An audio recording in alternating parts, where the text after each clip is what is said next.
Hello everyone, welcome to 11th Commerce SP lecture. Today we are going to start from page number 109, that is chapter number 7. And in particular, this page we will start with voting part. So come down to page number 109.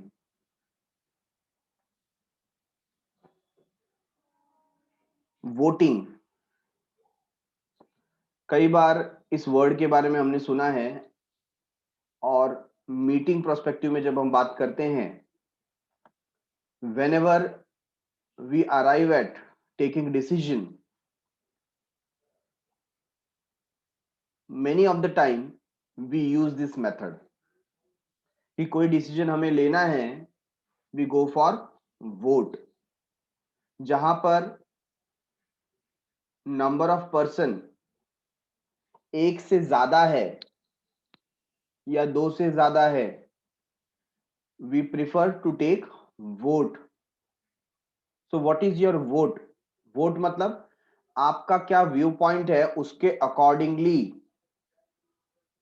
आप या तो किसी को favour करते हो या तो किसी के अगेंस्ट में बात करते हो. When you vote for someone, that means you are favoring, आप उसके फेवर में हो, तो ये वोट को काउंट किया जाता है. तो जब भी एजेंडा के ऊपर डिस्कशन स्टार्ट होता है, प्रपोजल पुट किया जाता है, एक सर्टेन लिमिट के बाद एक समय ऐसा आ जाता है कि now this decision should be put to vote, या ये डिस्कशन अब वोटिंग के लिए जाना चाहिए. तो वोटिंग में लोगों को अलाउ किया जाता है कि या तो वो मोशन के अगेंस्ट में जाए या मोशन के फेवर में जाए, और फिर काउंटिंग की जाती है कितने वोट फेवर में आए और कितने अगेंस्ट में आए. जितने ज्यादा फेवर में होंगे, जीतने के चांसेस या उस ओपिनियन को एक्सेप्ट करने के चांसेस बढ़ जाए. So now what is voting? To vote means to express opinion in a formal way. Formally आप अपना ओपिनियन एक्सप्रेस करना चाहते हो तो वो कैसे कर सकते हो? With the help of vote. Hindi में बोलते हैं मत. आपका मत क्या है, मतलब आपका व्यू पॉइंट क्या है. After discussion on motion in a meeting, it is put to vote. जब हम बात करते हैं मोशन की, तो हमने जो एजेंडा था उसके ऊपर जो प्रपोजल पुट किया उसे कहते हैं मोशन. ठीक है. अब मोशन पे डिस्कशन होने के बाद हम उसे वोटिंग के लिए पुट करते हैं, knowing the opinion of member, ताकि हम जान पाए मेंबर्स का क्या ओपिनियन है. Voting is necessary to ensure the sense और ट्रेंड ऑफ द मीटिंग. तो मीटिंग का ट्रेंड क्या है, सेंस क्या है, मीटिंग किस तरफ जा रही है, उसे जानने के लिए वोटिंग बहुत जरूरी है. Each share holder has the right to vote on each motion in lawful manner. हर एक शेयर होल्डर को कानूनी तौर पर वोट करने का अधिकार है हर एक मोशन पे. तो किस टाइप से वो वोट दे सकता है, उसके लिए हमारे पास मेथड है. पहला है voting bye voice. Voting bye voice, आपने कई बार अपने स्कूल लेवल पे गेम्स भी खेले होंगे कि जो पर्टिकुलर एंकर है वो आपको यस और नो में आंसर देने को कहता है, और जो ग्रुप होता है, सपोज गर्ल्स का ग्रुप है या बॉयज का ग्रुप है या डिफरेंट क्लास का ग्रुप है, क्लास ए क्लास बी या डिवीजन ए डिवीजन बी, उसमें से कहा जाता है जिसका वॉइस सबसे ज्यादा आएगा उसको विनर समझा जाएगा या उसके वोट को एक्सेप्ट किया जाएगा. तो जब कोई क्वेश्चन पूछा जाए, आप यस में आंसर दीजिए या नो में आंसर दीजिए. अगर यस का वॉइस बहुत ज्यादा आ रहा है तो यस, इट इज एक्सेप्टेड. अगर नो का वॉइस बहुत ज्यादा आ रहा है तो वो एक्सेप्ट नहीं हो. तो यहां पर वॉल्यूम के बेसिस पे डिसीजन लिया जाता है. बट ये मेथड उतना साइंटिफिक नहीं है, क्योंकि हो सकता है कुछ कम लोगों की वॉइस बहुत हार्श हो या ज्यादा हो या बहुत ऑडिबल हो, जिसकी वजह से कम लोग हैं फिर भी उनकी वॉइस ज्यादा आ रही है. फॉर एग्जाम्पल, एक ग्रुप में 10 पर्सन है और दूसरे ग्रुप के अंदर 15 पर्सन है. अब जो 10 पर्सन है उनका वॉइस ये 15 पर्सन से भी ज्यादा लाउड है, तो ऐसे केस में किसका वॉल्यूम ज्यादा होगा? 10 के ग्रुप का वॉल्यूम ज्यादा होगा, है ना। तो ये यहां पर रॉन्ग डिसीजन आने के भी चांसेस होते हैं, हेंस ऐसे मेथड को बहुत ही रेयरली यूज किया जाता है, क्योंकि वॉइस क्लियर आइडिया दे पाता नहीं है। फिर भी इन जनरल ये एक मेथड है, इसके लिए यहां पर लिया गया है, under this method the members are requested to say yes if they are in the favour of the motion, motion के फेवर में है तो उन्हें यस कहना है, और say no if they are against the motion, अगर आप मोशन के अगेंस्ट में है तो आपको नो कहना है। Decision is taken on the basis of volume of voice, आपका वॉइस का वॉल्यूम कितना ज्यादा है उसके ऊपर डिपेंड करेगा ये डिसीजन लेना है या नहीं लेना है। This method is exercised rarely, बहुत ही कम तौर पर इस मेथड का इस्तेमाल किया जाता है। जैसा कि मैंने कहा कि वॉल्यूम के ऊपर हम टोटली डिपेंड हो सकते नहीं है। The volume of voice does not give the clear idea about the majority of vote, तो कई बार हमें क्लियर आइडिया मिल पाता नहीं है कि मेजोरिटी किसके फेवर में है। Number 2, voting by division. ये भी हमने अपने चाइल्डहुड में कई बार किया है। फॉर एग्जाम्पल, जब भी दो टीमें बनाई जाती हैं, may be it is of cricket और एनी गेम, है ना, तो जो कैप्टन्स होते हैं उनको सेपरेट स्पेस में खड़ा कर दिया जाता है और वहां पर जो प्लेयर्स होंगे उनको बोला जाएगा आप अपना कैप्टन सिलेक्ट कर सकते हो, या कैप्टन को बोला जाता है आप टीममेट्स को सिलेक्ट कर सकते हैं। तो वो क्या करते हैं, अपने आप को दो ग्रुप में डिवाइड कर लेते हैं। सेम वे यहाँ पर भी हम क्या करते हैं, डिवीजन करते हैं। हम या तो दो स्पेस क्रिएट कर देंगे या दो रूम में बोल देंगे कि अगर आप मोशन के फेवर में हैं तो आप रूम ए में जाइए, और अगर आप मोशन के अगेंस्ट में हैं तो आप रूम बी में जाइए। तो जितने लोग वहां जाते हैं फिर उनकी काउंटिंग होती है, और काउंटिंग के बेसिस पे डिसाइड किया जाता है कि यस के साथ ज्यादा लोग हैं या नो के साथ ज्यादा लोग हैं, एंड अकॉर्डिंगली डिसीजन पास किया जाता है। Under this method present members are divided into two group, दो ग्रुप में उन्हें डिवाइड किया जाता है।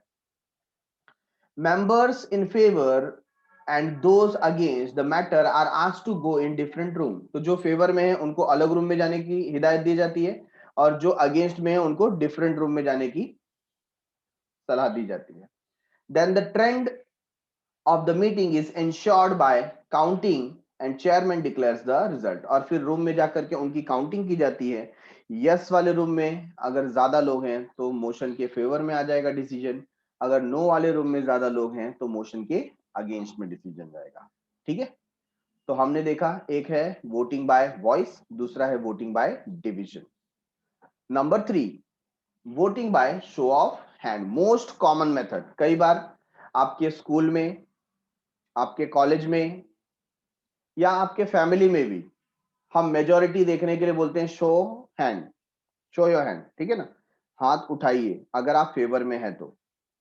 बहुत ही जनरल है और सभी को पता है। फिर क्या होगा, आप अपना हैंड रेज करेंगे, काउंट किया जाएगा कि फेवर में ज्यादा लोग हैं या अगेंस्ट में ज्यादा लोग हैं, और यहाँ पर आपको एक ही हाथ रेज करना है ना, आपको डबल काउंटिंग के लिए दो हाथ नहीं उठाने हैं।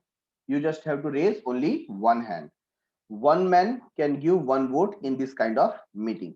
So this method is used in the general meeting of a company. तो जनरल मीटिंग जो होती है, शेयरहोल्डर्स मीटिंग, ऐसे मीटिंग में इसका इस्तेमाल किया जाता है। After the discussion on the motion the chairman request the member to raise their hand in the favour और अगेंस्ट द मोशन, वो बोलेगा जो लोग इस बात से सहमत हैं अपना हाथ उठाइए। तो आप जब हाथ उठाएंगे सेक्रेटरी हर एक व्यक्ति को काउंट करेगा और देखेगा कितने हैंड रेज्ड हैं, ठीक है। और सिमिलरली फिर कहा जाएगा कि कितने लोग मोशन के अगेंस्ट में है, रेज योर हैंड, तो वो लोग भी अपने हाथ उठाएंगे। हो सकता है कोई कोई व्यक्ति न्यूट्रल है, ना उसने हाँ में हाथ उठाया ना उसने ना में हाथ उठाया, तो दोनों वोट को काउंट किया जाता है कि कितने फेवर में है और कितने अगेंस्ट में।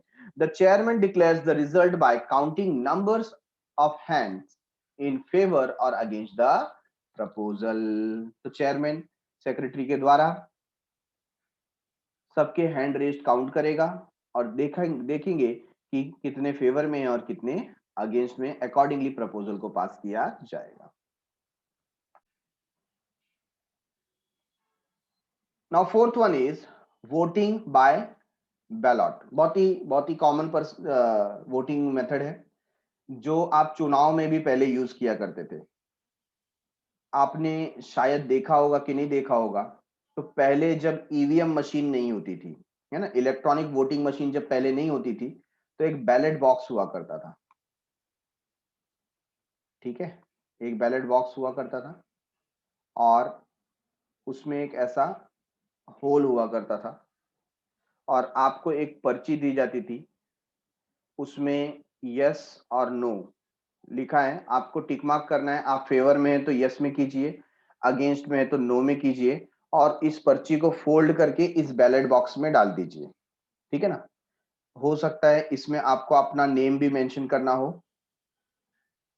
कि पता चले कि वोट किसने दिया है, और ये पर्ची इस बॉक्स में चली जाएगी और बाद में जब वोटिंग कंप्लीट हो जाएगा तो बॉक्स को ओपन किया जाएगा और सेक्रेटरी या चेयरपर्सन के थ्रू इसे काउंट किया जाएगा और बाद में रिजल्ट अनाउंस किया जाएगा चेयरमैन के द्वारा।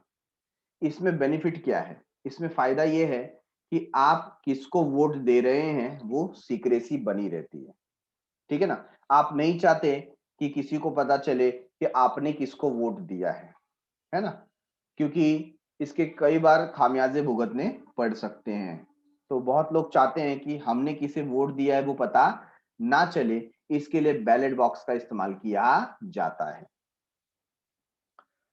तो इसे रीड करते हैं हम लोग।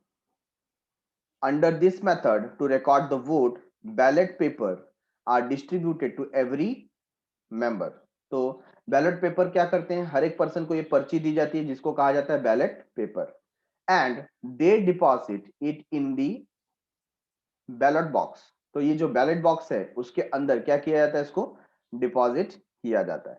The votes are counted and the result is declare. Last में वोट को काउंट किया जाता है और रिजल्ट को डिक्लेयर किया जाता है। This method maintain secrecy in voting, और इसकी वजह से आपने किसे वोट दिया है वो हमेशा सीक्रेट बना रहता है। ठीक है, तो सीक्रेसी के लिए बैलेट बॉक्स का इस्तेमाल किया जाना चाहिए। अब आ जाती है बारी इलेक्ट्रॉनिक वोटिंग। वोटिंग इलेक्ट्रॉनिकली जैसे हमारा ईवीएम मशीन के थ्रू होता है ना। आपने ईवीएम मशीन देखा होगा कई बार टीवी में या इंटरनेट के ऊपर, यूट्यूब के ऊपर कई बार देखा होगा कैसे यूज किया जाता है। The central government may prescribe certain companies for having compulsory electronic voting in the general meeting. तो कई बार सेंट्रल गवर्नमेंट कुछ कंपनीज को प्रिस्क्राइब कर सकती है कि आप इलेक्ट्रॉनिक वोटिंग मशीन का इस्तेमाल करें। मेंबर्स में exercise is voting to vote by electronic means. तो वहां पर वेरियस ऑप्शंस आपको दिए होंगे और उसमें से किसी एक का बटन आपको प्रेस करना होगा जिसके थ्रू आप क्या कर सकते हैं, वोट दे सकते हैं।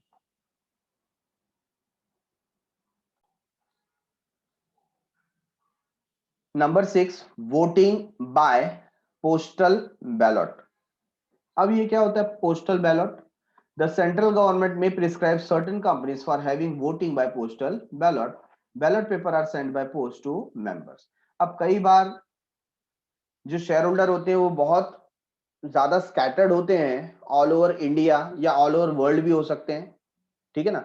तो आपकी कंपनी सपोज मुंबई में है और आपके जो शेयर होल्डर हैं वो कोई उड़ीसा में है, कोई वेस्ट बंगाल में है, कोई दिल्ली में है, कोई उत्तराखंड में है, कोई यूपी में है, कोई राजस्थान में है। तो सबका मीटिंग में आ पाना कभी कभी बहुत डिफिकल्ट हो जाता है। ऐसे केस में आप पॉइंट का इंफॉर्मेशन पूरा दे करके पोस्ट से आप बैलेट पेपर भेज सकते हैं। ठीक है ना। अब वो बैलेट पेपर में यस और नो लिख करके हमारा जो शेयर होल्डर है वो लेटर को पोस्ट कर देगा जो सेक्रेटरी को मिल जाएगा और सेक्रेटरी को पता चल जाएगा कि आपने मोशन के फेवर में वोट दिया है या मोशन के अगेंस्ट में दिया है। तो इसे पॉपुलरली बोला जाता है पोस्टल बैलेट। ठीक है, postal ballot. Next one, voting by poll. Voting by पोल।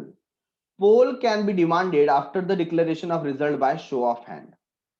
तो वोटिंग बाय पोल क्या होता है, यहां पर पोल को भी वोटिंग का एक मेथड बोला जाता है जिसके अंदर जो व्यक्ति शो ऑफ हैंड से सहमत नहीं है वो वोटिंग बाय पोल डिमांड कर सकते हैं। Under this method each member can vote in proportion to the number of share held by him.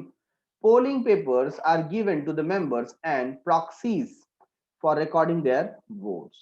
The result of poll is final and not to be challenged. तो ये ballot paper के जैसा ही हो जाता है, मतलब जो वोटिंग आप बैलेट में दे रहे हो ये पोल भी सेम होता है। डिफरेंस क्या है?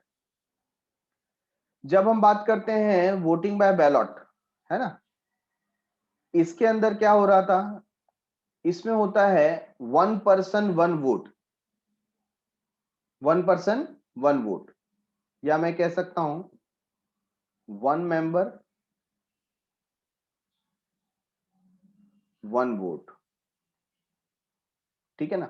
तो आपको जो यहां पर बैलेट पेपर दिया गया था, आपको सिर्फ बताना है whether you are in the favour of the motion और अगेंस्ट द मोशन। तो आप यहाँ पे सिर्फ क्या करते हो, आप फेवर में हो तो यस लिख देते हो, और यहाँ पर अगेंस्ट में हो तो नो पे टिक कर दोगे, ठीक है ना। जबकि यहाँ वोटिंग बाय पोल में क्या होता है, आपके पास जो पर्ची आती है आपको मेंशन करना होता है कि अगर आप यस बोल रहे हो तो आपके पास कितने वोट है। तो आप बोलोगे मेरे पास 1000 वोट है, तो मतलब आपने 1000 यस दिया है, आपका 1000 वोट काउंट होगा, ठीक है ना। आप बोलोगे कि नहीं मैं श्योर नहीं हूं, मेरे पास 5000 वोट है लेकिन मुझे लगता है कि 4000 यस है लेकिन 1000 नो है मेरा, ऐसे भी आप कर सकते हो, दैट डिपेंड अपॉन यू। या पूरा का पूरा आप नो में दे सकते हो। तो इससे इससे क्या होता है, यहां पर होता है 1 शेयर 1 वोट, 1 शेयर 1 वोट, बाकी चीजें सेम है। Voting by ballot and voting by poll both are same. फर्क क्या है, यहां पर आप सिर्फ सिंगल वोट दे सकते हो। कितने वोट दे सकते हो? Only 1 vote, 1 member can give only 1 vote. जबकि वोटिंग बाय पोल में क्या होता है, आपके पास कितने शेयर है। फॉर एग्जांपल एक पर्सन है जिसके पास 9000 शेयर है और दूसरा पर्सन है जिसके पास 4000 शेयर है, ठीक है ना। तो हमेशा कौन जीतेगा, जिसके पास 9000 है वो ज्यादा वोट दे सकता है, जिसके पास 4000 है वो कम वोट दे सकता है। सर ये शेयर कैसे डिसाइड होता है? तो आपने जितने शेयर परचेस किए उतना आपका राइट होता है। तो इसको कैपिटलिस्ट मेथड बोलते हैं, क्योंकि जो अमीर होगा जिसके पास ज्यादा शेयर होंगे, जो रिच पर्सन है जिसका कैपिटल ज्यादा लगा हुआ है, उसका डिसीजन ही सर्वोपरि होता है, ठीक है ना। तो वोटिंग बाय पोल होने के बाद आप इसको चैलेंज कर सकते नहीं हो। क्या वोटिंग बाय पोल में प्रॉक्सीज को भी अधिकार है वोट करने का? Answer is yes. Proxy ballot box में या बैलेट वोटिंग बाय बैलेट में क्या नहीं कर सकते, वोट नहीं कर सकते। बट प्रॉक्सी जो होते हैं हमारे, वो वोटिंग बाय पोल में वोट कर सकते हैं। तो ये उन मेंबर के लिए भी बेनिफिशियल है जो मीटिंग नहीं अटेंड कर पा रहे हैं और अपनी जगह पर उन्होंने प्रॉक्सी को भेजा है। किसको भेजा है? प्रॉक्सी को, ठीक है। So these are the total 7 points what we have covered one by one. Method of voting: number 1, voting by voice; number 2, voting by division; number 3, voting by show of hand; number 4, voting by ballot; number 5, voting by electronic means या voting electronically; number 6, voting by postal ballot; and number 7, voting by poll. अब voting by पोल हमने समझ लिया, 1 share 1 vote, मतलब ऐसा person, ऐसा share holder जिसके पास ज्यादा शेयर है वो ज्यादा वोट दे सकता है इन फेवर। लेकिन उसके कुछ रूल है क्या? Answer is yes. तो लीगल प्रोविजन क्या बोलता है वोटिंग बाय पोल के मामले में? फर्स्ट है the chairman can demand poll. Poll demand कौन कर सकता है? जो चेयर पर्सन है वो पोल डिमांड कर सकता है, ठीक है। तो सबसे पहला रूल है chairman can demand poll, legal provision. Number 2, in the case of private company, अगर प्राइवेट कंपनी है, poll can be demanded by 1 member when not more than 7 members are present. अगर प्राइवेट कंपनी में 7 member से ज्यादा लोग present हैं तो एक मेंबर भी पोल डिमांड कर सकता है। Listen once again, private company में अगर मीटिंग में 7 मेंबर से ज्यादा लोग प्रेजेंट हैं तो एक अकेला मेंबर भी वोटिंग बाय पोल डिमांड कर सकता है। और या and by 2 members when more than 7 members are present. Sorry, I made a mistake. Not more than 7 की बात की है, अगर 7 से कम है, ठीक है ना। फर्स्ट कंडीशन में क्या लिखा है, if number of members are less than 7, so 1 member can also ask for voting by poll. और अगर 7 से ज्यादा है, मोर देन 7 मेंबर्स, तो 2 लोग डिमांड कर सकते हैं। तो फॉर एग्जांपल प्राइवेट कंपनी है और वहां पर 10 मेंबर्स हैं। कितने मेंबर्स हैं? 10 मेंबर्स। तो आपको क्या लगता है कितने परसेंट डिमांड करेंगे तो हम पोल दे सकते हैं?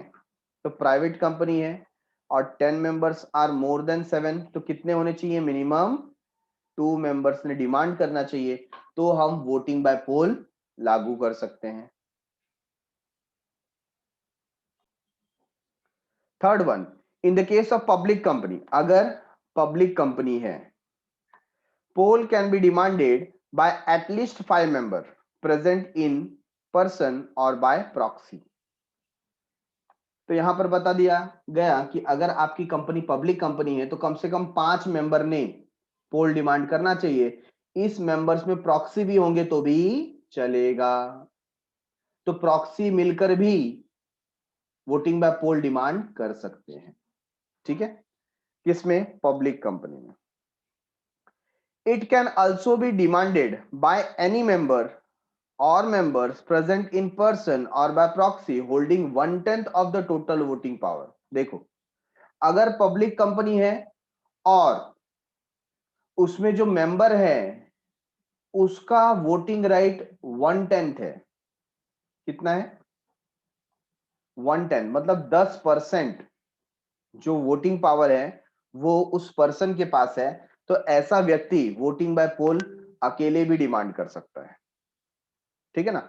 या मिलकर के, सपोज 4 लोग हैं जिनके पास पूरे कंपनी का 10% वोटिंग राइट है, ठीक है ना।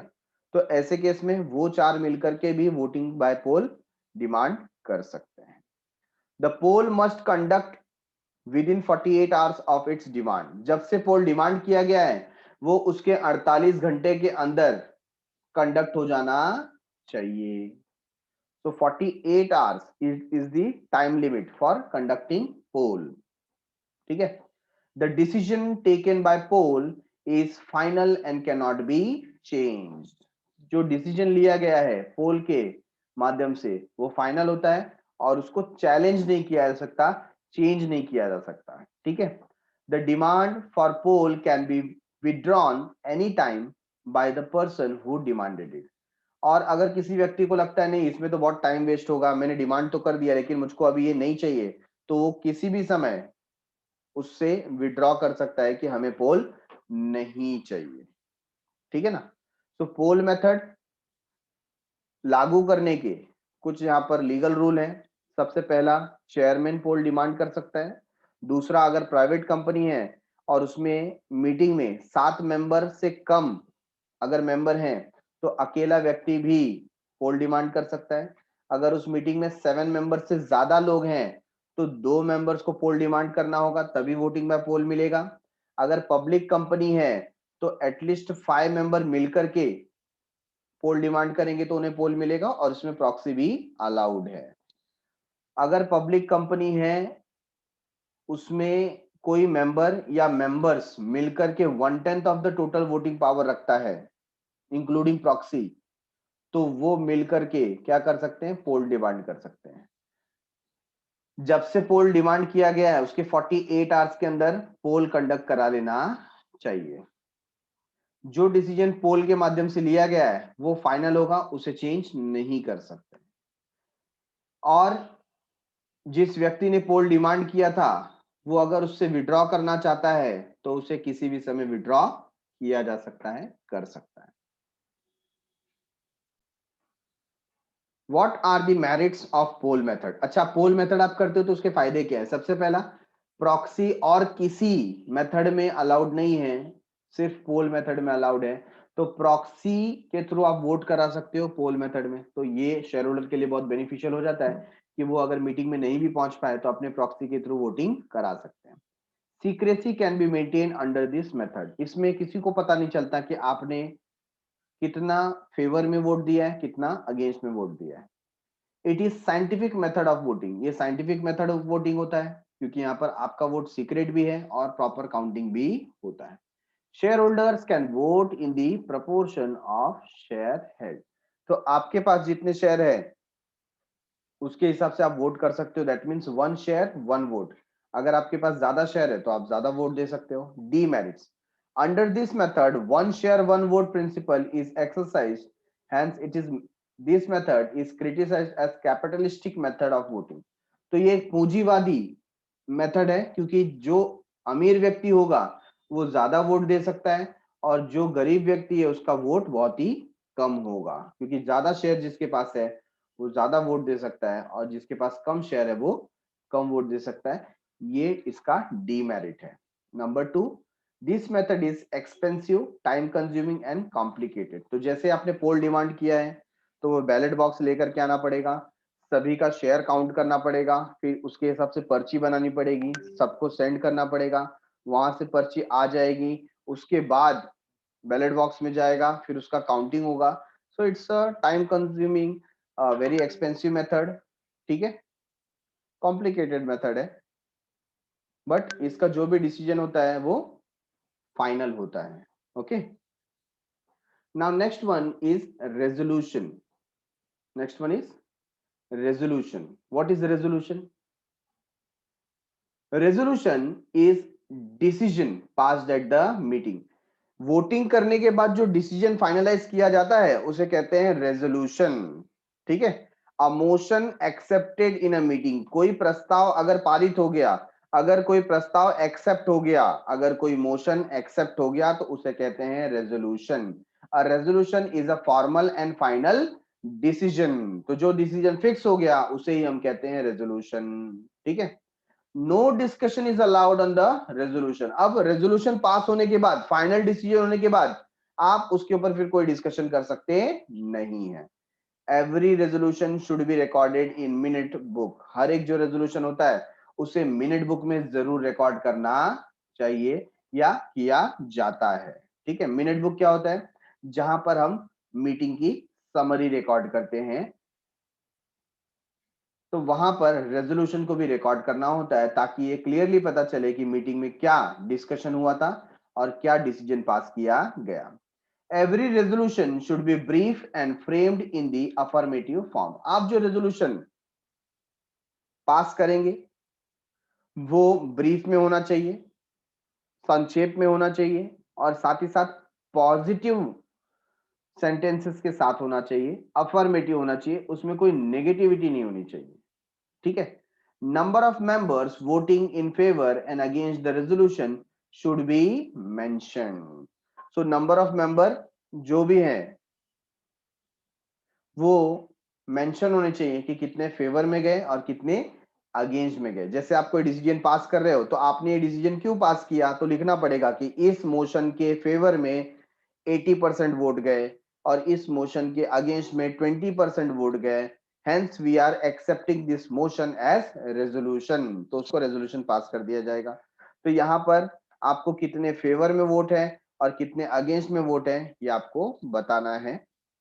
Resolution should be drafted in present tense. आप रेजोल्यूशन जैसे ही ड्राफ्ट करेंगे वो प्रेजेंट टेंस में होना चाहिए। Resolution can not be altered. आपने ये डिसीजन पास कर दिया है तो इसको आप चेंज नहीं कर सकते। इट इज नॉट अल्टरेबल, आप इसे चेंज नहीं कर सकते।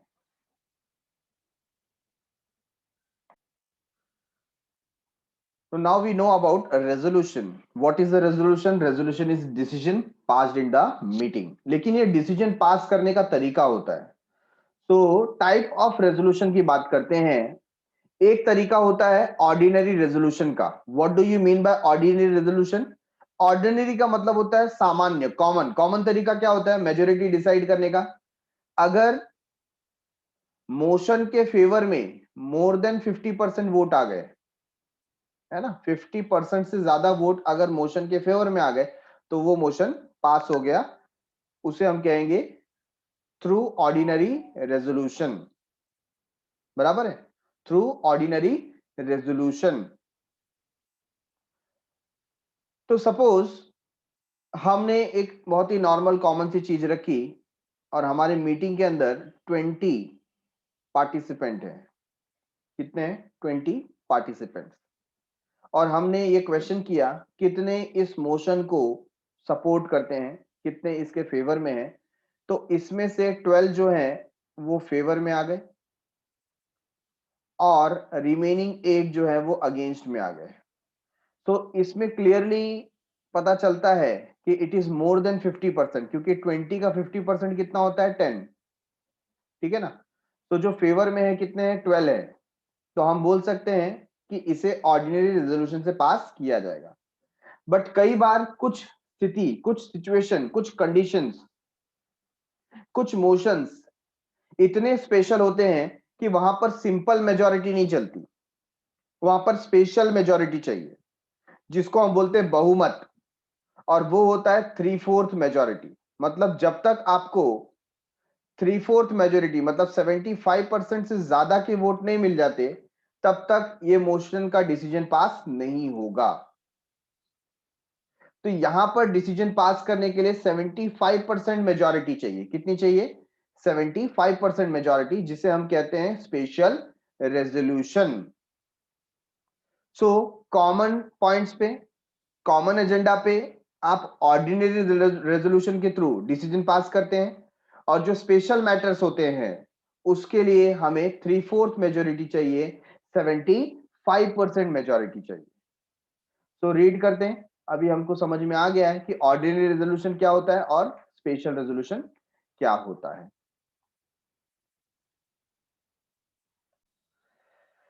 So what is ordinary resolution? Section 114, section 114 बोलता है, क्या बोलता है? A resolution which is passed bye simple majority. कैसी मेजॉरिटी? सिंपल। सिंपल मतलब मोर देन 50%। अगर आपके फेवर में 50% से ज्यादा लोग हाँ बोलते हैं और आपके मोशन को पास कर दिया जाता है, तो ऐसे रेजोल्यूशन को बोला जाएगा ऑर्डिनरी रेजोल्यूशन। क्या बोला जाएगा? ऑर्डिनरी। मतलब डिसीजन पास होता है through simple majority, that is more than 50%। ठीक है? So more than 50% of the vote should be in the favour of the motion. तो डिसीजन कब पास किया जाएगा? जब 50% से ज्यादा वोट फेवर में है तब। An ordinary resolution need not be submitted to the registrar of company. ROC नाम तो सुना ही होगा, registrar of companies, mother of company, है ना? हमारे लिए कंपनी की माँ है। एग्जाम में नहीं लिखना है, बट क्योंकि हमको इनकॉर्पोरेशन सर्टिफिकेट यहीं से मिला था, तो हम प्रिज्यूम कर सकते हैं mother of company is ROC. तो जब इसके थ्रू, किसके थ्रू? ऑर्डिनरी रेजोल्यूशन के थ्रू हम कोई डिसीजन पास करते हैं, वो हमें आरओसी में देने की जरूरत नहीं है। क्यों नहीं है? क्योंकि वो कॉमन है ना, कॉमन मैटर के ऊपर हमने डिस्कस किया है। No need to submit the same thing in the ROC. The notice of the meeting need not require to explain the particulars of an ordinary resolution। तो जब आप नोटिस भेजेंगे तो आपको इसके पर्टिकुलर को एक्सप्लेन करने की जरूरत नहीं, क्योंकि वो भी कॉमन नेचर का होगा। जैसे एवरी ईयर हम डिविडेंड देते हैं, एवरी ईयर हम डायरेक्टर्स को रिमूव करते हैं और नए डायरेक्टर्स को लाते हैं। तो ये कुछ पॉइंट्स हैं जो हर साल किए जाते हैं। तो ऐसे पॉइंट्स के लिए स्पेशल रेजोल्यूशन पास करने की जरूरत नहीं है। सिंपल मेजॉरिटी के साथ में हम ये डिसीजन पास करेंगे।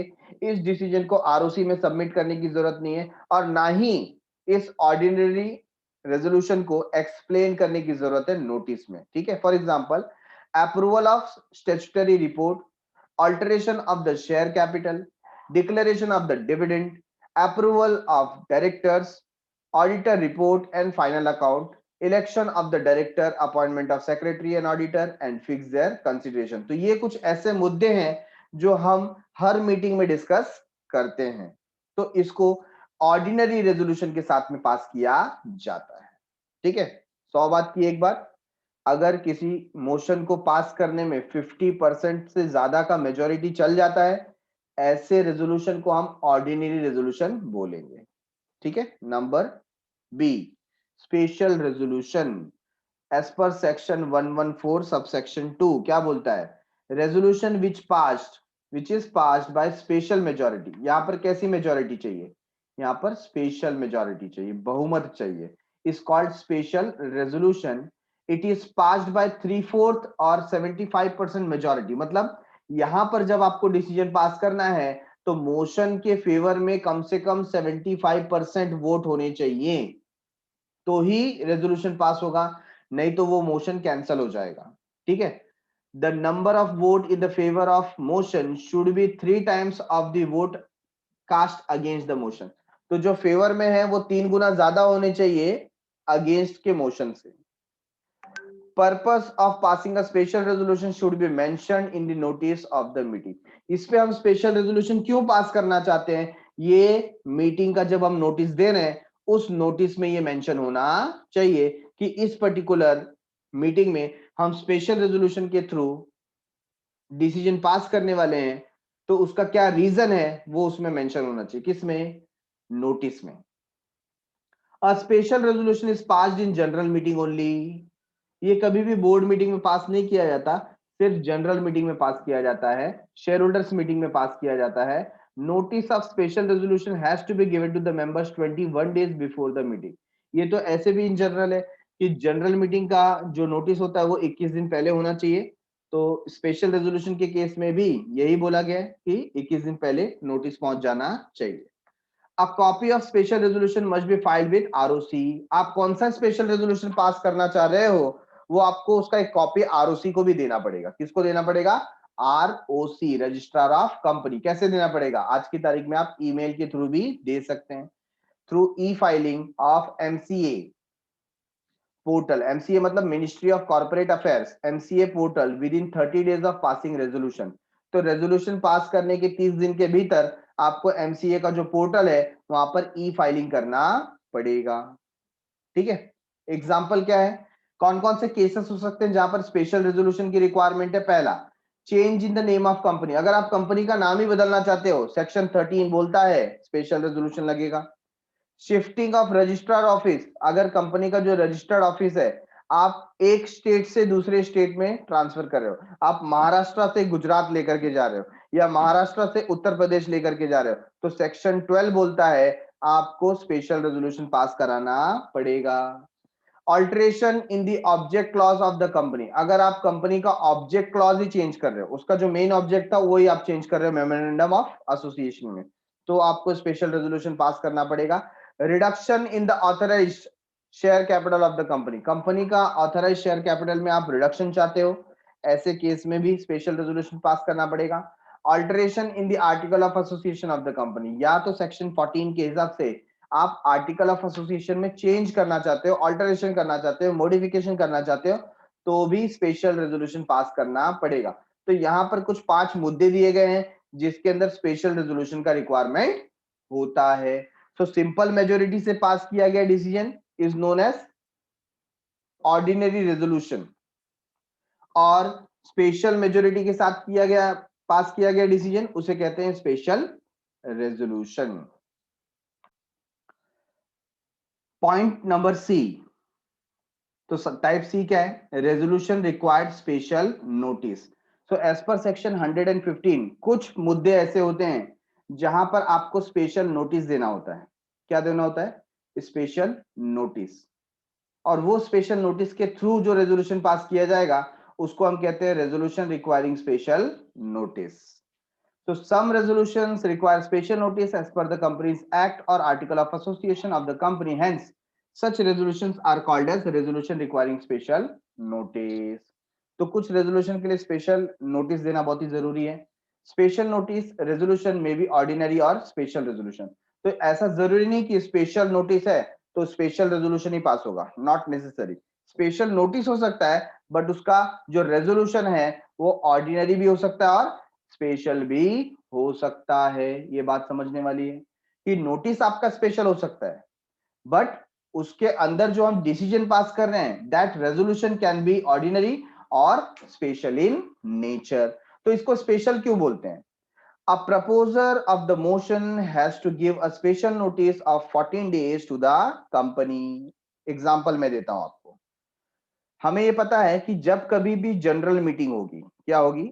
जनरल मीटिंग, ठीक है, तो इसका जो नोटिस है वो 21 डेज बिफोर, है ना, शेयर होल्डर को जाना चाहिए। कितना दिन बिफोर? 21 days before. तो सपोज हम यहां पर एक डेट कंसीडर कर लेते हैं, फॉर एग्जांपल 15 मार्च। ठीक है, तो 15 मार्च हमने एक यहां पर मीटिंग को सेट किया। अब इसका जो नोटिस है वो शेयर होल्डर तक कौन से डेट तक पहुंच जाना चाहिए? 21 दिन पहले तक, है ना। तो 21 दिन पहले कौन सा डेट आएगा बोलिए? सो अप्रोक्सीमेट अराउंड 20th फरवरी को, है ना, 21 डेज पहले 20th फरवरी को सारे शेयर होल्डर को क्या मिल जाना चाहिए? नोटिस मिल जाना चाहिए। तो यहां पर जनरल मीटिंग होने वाली थी और हमारे सेक्रेटरी भाई साहब ने क्या किया? सभी शेयर होल्डर को 20 तारीख को नोटिस भेज दी। अब एक जो शेयर होल्डर हैं जिनका नाम है बाबूराव गणपतराव आपटे, बाबूराव गणपतराव आपटे, ठीक है ना, ये जो शेयर होल्डर है इनको लगा कि इन्होंने एजेंडा में एक इंपॉर्टेंट पॉइंट डाला ही नहीं। हमारा जो बोर्ड मेंबर है या एक डायरेक्टर जो है वो कंपनी में बहुत सारे फ्रॉड कर रहा है। क्या कर रहा है? फ्रॉड कर रहा है। सपोज मैंने उसको नाम दिया डायरेक्टर एक्स और हम इसको निकालना चाहते हैं। ये पॉइंट आपने नोटिस में डाला नहीं और इसके ऊपर हम डिस्कस करना चाहते हैं, डिसीजन पास करना चाहते हैं। तो ये जो पर्टिकुलर शेयर होल्डर है इसको लगता है ये पॉइंट डिस्कस होना चाहिए। ये मीटिंग को, किसको? मीटिंग को, मीटिंग मतलब सेक्रेटरी, है ना, सेक्रेटरी डिसाइड करेगा मीटिंग कब होने वाली है। तो सेक्रेटरी को या कंपनी को उसने 14 डेज का नोटिस भेजना चाहिए। कितने डेज का? 14 डेज का। तो नोटिस पहले उसको मिल गया और उसने 14 डेज का नोटिस सेंड किया कि ये पॉइंट भी इसके अंदर इंक्लूड करो। कौन सा पॉइंट?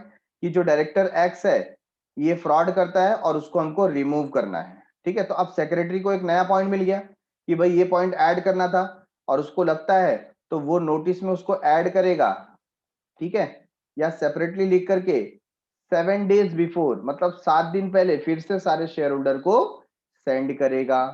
तो यहां पर ये हो गया resolution which require special notice, resolution which require special notice.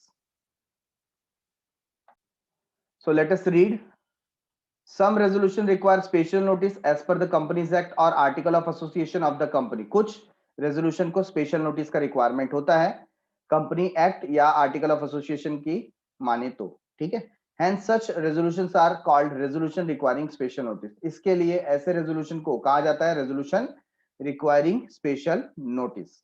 तो स्पेशल नोटिस रेजोल्यूशन में भी ऑर्डिनरी और स्पेशल, ये ऑर्डिनरी भी हो सकता है, स्पेशल भी हो सकता है। A proposer of the motion has to give a special notice of 14 days to the company. तो यहाँ पर जो प्रपोजर है उसने 14 दिन का स्पेशल नोटिस देना चाहिए कंपनी को। The company should then give a notice to that resolution to all members at least 7 days before the meeting. तो कोई अगर स्पेशल पॉइंट है तो कंपनी क्या करेगा? सारे मेंबर्स को 7 दिन पहले ये नोटिस प्रोवाइड करेगा।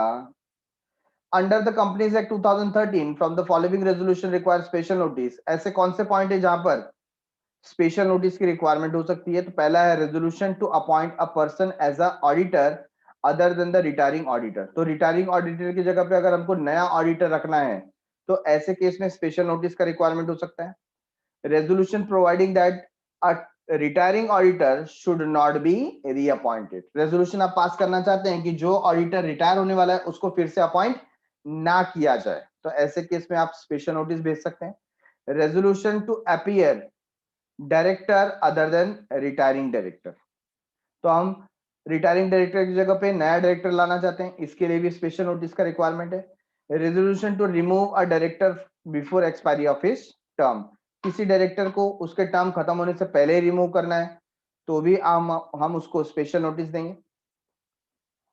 Appointment of a person as director in the place of directors removed, या तो हमने किसी डायरेक्टर को निकाल दिया उसकी जगह पर नया अपॉइंटमेंट करना है, ऐसे केस में भी हम रेजोल्यूशन रिक्वायरिंग स्पेशल नोटिस का इस्तेमाल कर सकते हैं।